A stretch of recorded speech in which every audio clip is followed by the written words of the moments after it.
Hi, automotive enthusiasts. Welcome to Octane Origins.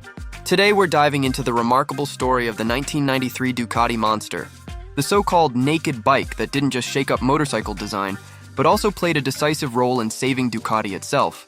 This is not just a tale of an iconic machine, but of how one bold decision altered the trajectory of an entire company and left an indelible mark on motorcycle culture. Imagine the early 1990s.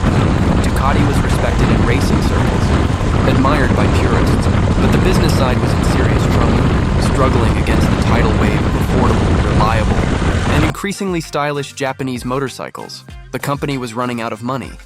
The world wondered if this historic Italian brand could even survive. And the pressure to create something fresh and commercially viable was immense.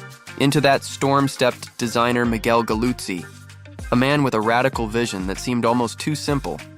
Strip away the bodywork, expose the heart of the machine, and let the raw, mechanical beauty of Ducati speak for itself. When Galuzzi proposed his idea, it wasn't seen as obvious brilliance. It was a gamble because Ducati's reputation rested on sleek, fully fared superbikes, machines that were fast, exotic, and intimidating, but not necessarily practical for everyday riders. Yet Galuzzi understood that a different audience existed. People who wanted Ducati performance and charisma without the extreme riding posture or price tag. People who wanted a motorcycle that looked honest, mechanical, and alive. A bike that celebrated what was essential, not what was hidden. The Monster was born out of this clarity, a machine that defied the prevailing trends and tapped into something primal about the connection between rider and machine. Its launch in 1993 was more than just another product release. It was Ducati throwing a lifeline to itself, and remarkably, it worked. The Monster not only drew in new riders, it anchored Ducati's finances for years, becoming its best-selling model and carving out a new category in the motorcycle world, the naked bike. But the true story isn't just about sales figures or design tricks. It's about how one motorcycle captured the spirit of an era, inspired a new subculture, and ultimately redefined Ducati's identity. Over the course of this video, we'll explore three intertwining arcs: how the Monster came to exist in such unlikely circumstances, how it grew from a parts bin experiment into a cultural phenomenon, and how its long-term legacy transformed both Ducati and the wider motorcycle industry. Stay with us, because by the end, you'll see why the 1993 Ducati Monster wasn't just another new model. It was the motorcycle that saved Ducati, and perhaps the motorcycle that saved motorcycling from becoming too clinical, too polished, and too predictable. Ducati's situation in the late 1980s and early 1990s was fragile. The brand carried a proud racing history, but struggled to translate that into steady global sales. Italian craftsmanship was admired, yet the market was shifting fast, with Japanese manufacturers offering accessible bikes that appealed to the everyday rider. Ducati needed something transformative, but lacked the resources for an all-new platform, forcing its leaders to think resourcefully. Micro story. In Bologna's workshops, engineer Massimo Bordi and designer Miguel Galuzzi debated how to capture Ducati's DNA in a way that could reach beyond hardcore enthusiasts. Galuzzi sketched a motorcycle with no fairings, no plastic, just a muscular tank, a visible frame, and the familiar L-twin engine. It looked unfinished compared to the polished machines of the time, yet that roughness was intentional. Galuzzi believed motorcycling wasn't about hiding parts, but about celebrating the mechanical soul of the bike. Context digest. Ducati's rivals were playing a different game. Honda, Yamaha, Kawasaki, and Suzuki invested in technology, refinement, and mass production. They built motorcycles that were reliable, smooth, and affordable, and their marketing budgets dwarfed anything Ducati could dream of. To stand out, Ducati couldn't imitate them. It had to offer something those companies couldn't, an emotional connection steeped in character. Microstory, the Monster project began by borrowing. Galuzzi used the steel Trellis frame from the 851 Superbike, a 904cc L-twin engine from the 900 SS, and brakes and suspension components already on Ducati's shelves.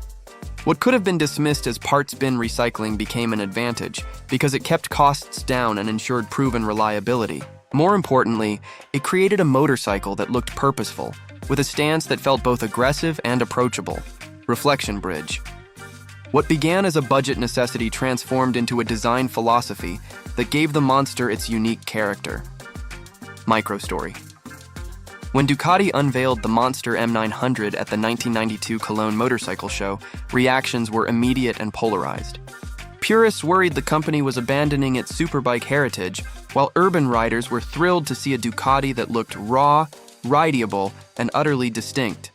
The crowd buzzed not because it was the fastest or most advanced motorcycle on display, but because it exuded personality in a way others did not. Context Digest. The early 1990s were also a cultural turning point. Grunge music, minimalist design, and stripped-down aesthetics were in vogue. The Monster arrived in tune with the zeitgeist, embodying a rejection of excess and a return to essentials, resonating with young riders who wanted authenticity over polish. Microstory. Dealers quickly noticed the effect. Riders who never considered Ducati before suddenly placed deposits. The Monster attracted artists, commuters, and cafe racers alike, people who saw in it a blank canvas for customization. Some chopped the rear frames, others swapped headlights, and soon a culture of personalization sprang up around the Monster, fueling its identity as a motorcycle for individuals, not conformists. Reflection Bridge. By leaning into rawness and adaptability, Ducati tapped into a subculture that would redefine what a modern motorcycle could mean. Context Digest. Sales numbers proved the point. In its first year, the Monster exceeded expectations, soon accounting for over half of Ducati's production. This wasn't just a sales hit, it was survival. Without it, Ducati might not have weathered the financial pressures of the 1990s, and its future in racing and sport bike development could have been cut short. Micro story. Even within Ducati, some executives were startled by the scale of the Monster's success. What began as a side project became the main revenue stream. Galuzzi, once seen as a maverick, became the man who gave Ducati a second life. And riders on the streets of Rome, Paris, New York, and Tokyo began to recognize each other by the sight of a stripped-down L-twin growling through traffic. Microstory, cultural icons soon joined in. Actors, musicians, and designers rode Monsters, cementing its reputation as the Ducati for people who wanted presence without pretension. Unlike the exotic 916 superbike, which remained a dream for many, the Monster was attainable, inviting, and versatile, an entry point into Ducati's world. Microstory. Stories circulated of riders using their Monster for everything, commuting to work during the week, carving back roads on weekends, and tinkering with modifications at night. This versatility became a hidden strength, proving that a motorcycle didn't have to fit neatly into categories like sport or touring to succeed. It could be both depending on the rider. Context Digest. Ducati's gamble had paid off. The Monster stabilized the company financially, broadened its customer base, and reintroduced Ducati to an audience that might otherwise have chosen a Japanese bike. In doing so, it bought the company time to refine its superbike program and keep racing alive, ensuring that the brand's soul wasn't lost. Microstory. As the 1990s progressed, the Monster line expanded with smaller displacement versions like the 600 and 750, capturing even more riders. Ducati had discovered a formula that scaled, and in scaling, it built a global community around the Monster, from club gatherings to aftermarket industries dedicated to customizing it. Transition. With survival secured and a new audience captivated, the story of the Monster shifted from an unlikely rescue to a force that reshaped Ducati's identity, leading us into how the naked bike became not just a hit, but a cultural movement that influenced the entire motorcycle industry. The Monster's rise wasn't just about Ducati's survival, it reshaped what motorcycles could represent in the 1990s and beyond. Suddenly, a Ducati wasn't only a superbike on a racetrack, it was a machine that could live in the city, parked outside a cafe, part of everyday culture. This shift forced the industry to respond, and rivals began scrambling to catch up. Microstory. In Milan and London, motorcycle journalists noted the wave of street presence the Monster created. Bike meetups, once dominated by Japanese sport machines, began to feature rows of Monsters, often customized with new tanks, seats, or exhausts. The Monster's modular design encouraged this, and Ducati dealers soon sold aftermarket parts specifically for personalizing the bike, inadvertently fueling a trend Ducati never fully predicted. Context Digest.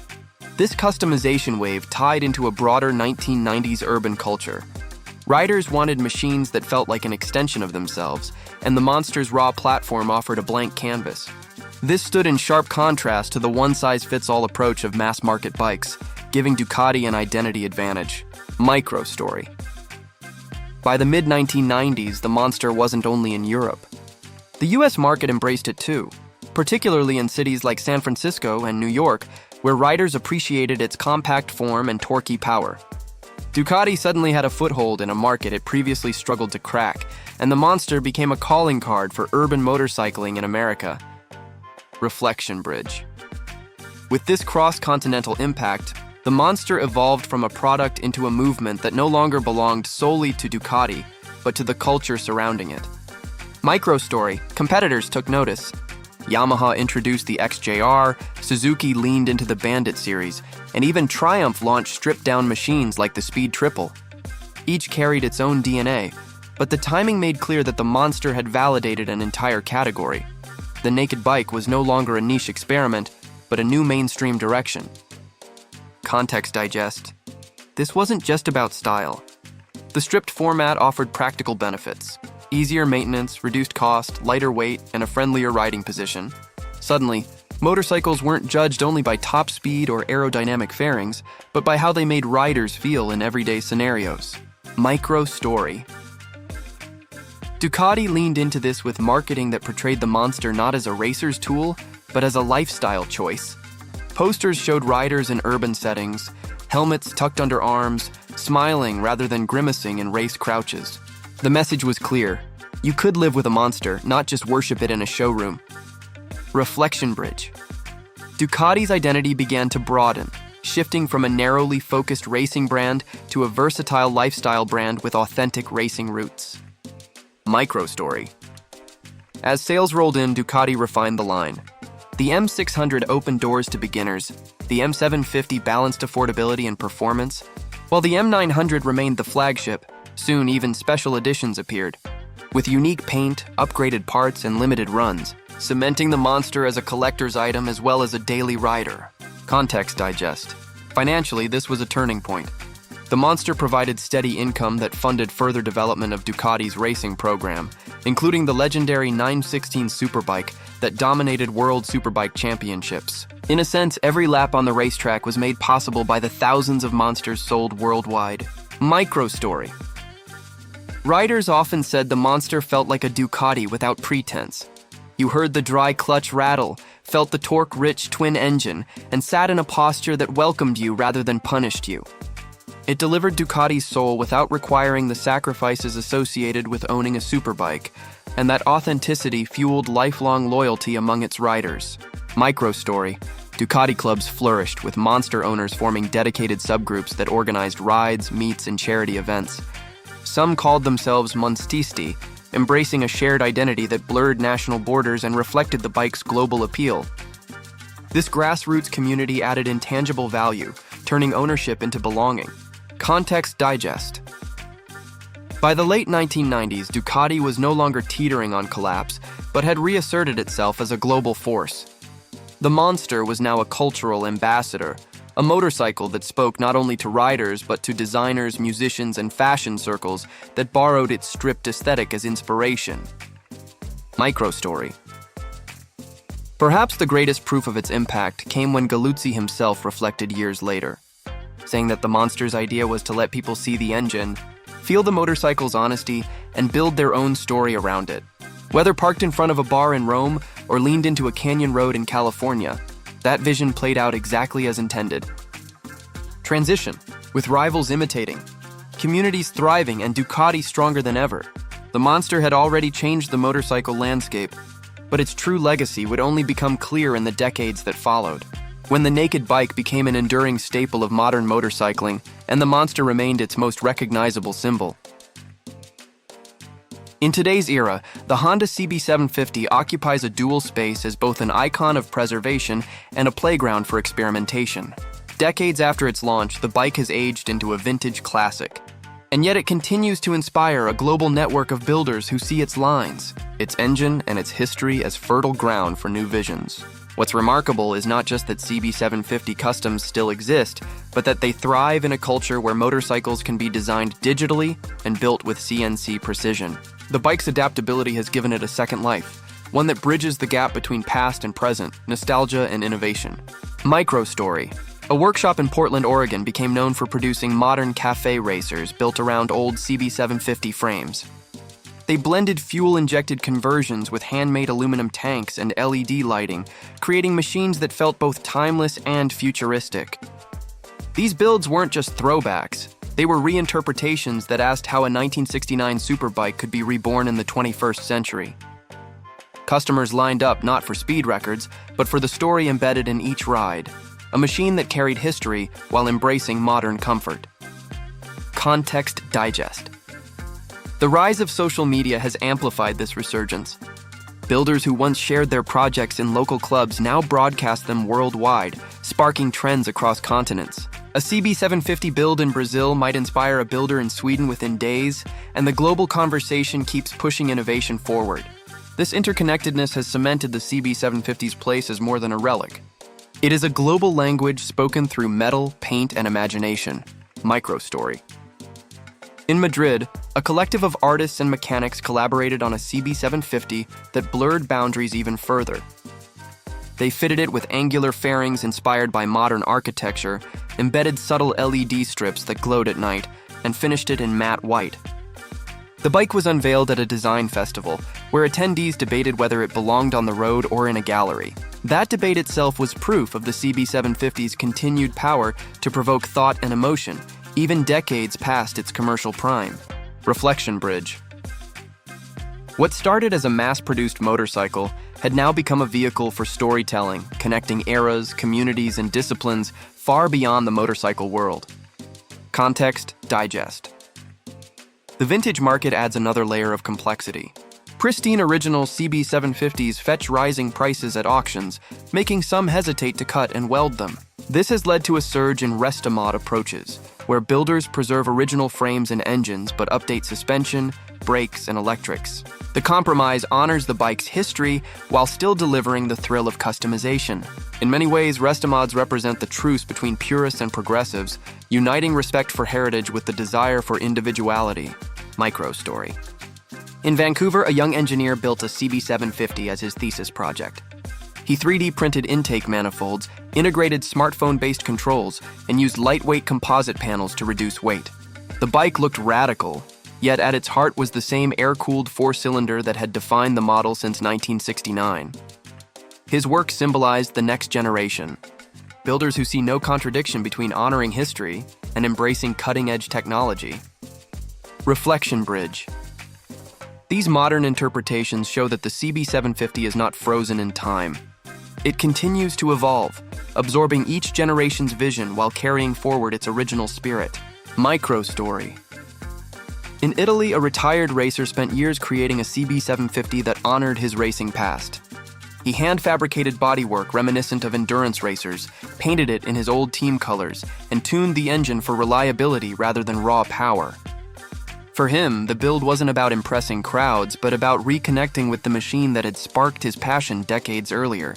When he rode it through the countryside, the sound of the four cylinders brought back memories of youthful competition, proving that the CB750 could still connect past to present in deeply personal ways. Context Digest. The legacy of CB750 customs also lies in influence. Many younger riders discovering motorcycles today encounter them first through custom builds rather than stock photos from the 1970s. To them, the CB750 is not just the first superbike. It is the chameleon that became whatever its rider imagined. This perception ensures its survival in culture because its identity is not fixed in one era, but fluid across many. Microstory. In Brooklyn, a female-led workshop has made headlines with CB750 builds that challenge traditional gender roles in motorcycling. Their machines feature bold color palettes, sculptural seat designs, and engineering upgrades aimed at accessibility and comfort. By combining technical precision with aesthetic daring, they've expanded the narrative of who builds and rides CB750s, ensuring that the legend continues to adapt to modern conversations around inclusivity and representation. Reflection Bridge. From underground garages to global showrooms, from surf culture to design museums, the CB750's journey as a custom platform has become one of the richest sagas in motorcycling. It is a story not only of machines but of people, and how those people chose to bend steel, shape leather, and carve identity through their work. And as long as builders continue to see the CB750 not as a finished product but as a beginning, its legacy will remain alive, rolling proof that motorcycles can be both tools of freedom and timeless works of art. The story of the 1993 Ducati Monster leaves us with a powerful reminder about how simplicity, timing, and courage can change everything. When Ducati released the Monster, it wasn't trying to set design trends or win styling awards, it was simply trying to survive. And yet that honesty became the very ingredient that connected with riders around the world. Over time, the Monster proved that motorcycles don't always have to be about chasing top speeds or pushing cutting-edge technology. Sometimes the most impactful machines are those that strip away the unnecessary and put the rider at the center of the experience. What began as a parts bin experiment turned into a global phenomenon, reshaping Ducati's fortunes and inspiring an entire naked bike segment that continues to thrive today. The Monster showed that accessibility doesn't have to mean compromise, and that character can matter just as much as performance. Its legacy is not only visible in Ducati's lineup, where the Monster remains a cornerstone, but also in the way countless other brands embrace the naked bike concept, ensuring the idea of honest, elemental motorcycling would endure. For enthusiasts, the Monster represents more than just a model. It's a gateway into the Ducati family, a community touchstone, and a symbol of how design can embody freedom, adaptability, and individuality. And as the motorcycle industry continues to evolve with electrification, connectivity, and ever more advanced electronics, the lesson of the 1993 Monster remains clear. At its heart, motorcycling is about connection, about feeling the machine beneath you and the road ahead uncluttered by excess. That spirit is why the Monster still resonates 3 decades later, not only as the bike that saved Ducati, but as one of the most important motorcycles of its era. Thanks for riding with us on Octane Origins. See you next time, automotive enthusiasts.